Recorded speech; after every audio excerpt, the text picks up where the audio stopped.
Hello बच्चों, कैसे हैं आप सब। आज हम एक घमंडी हाथी और चींटी की कहानी सुनेंगे। So let's start. एक बार की बात है, किसी जंगल में एक हाथी रहता था।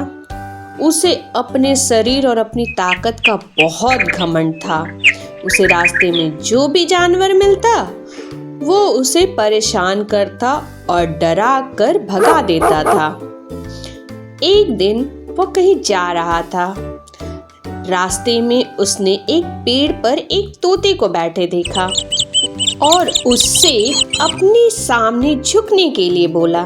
तोते ने झुकने से मना कर दिया तो गुस्से में आकर हाथी ने वो पेड़ ही उखाड़ दिया जिस पर तोता बैठा था। तोता उड़ गया और हाथी उसे देखकर हंसने लगा। फिर एक दिन हाथी नदी के किनारे पानी पीने के लिए गया। वहीं पर चींटियों का छोटा सा घर था। एक चींटी बड़ी मेहनत से अपने लिए खाना इकट्ठा कर रही थी। यह देख हाथी ने पूछा कि तुम क्या कर रही हो।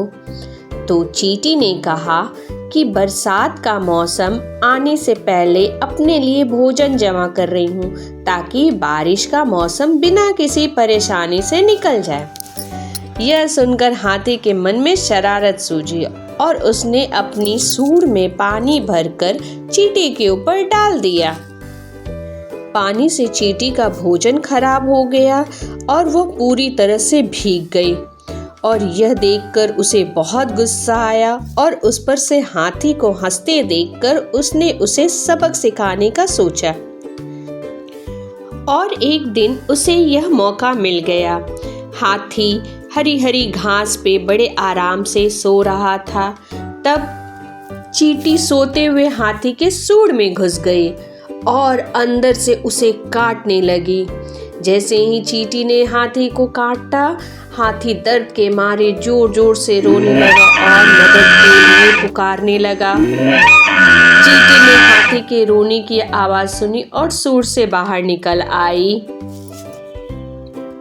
हाथी उसे देखकर डर गया और अपने किए की माफी मांगी। जब चींटी को महसूस हुआ कि हाथी को अपनी गलती का एहसास हो गया है तो उसने हाथी को माफ कर दिया। हाथी अब बिल्कुल बदल गया और उसने वादा किया कि अब वो किसी को नहीं सताएगा और दूसरों की मदद भी करेगा।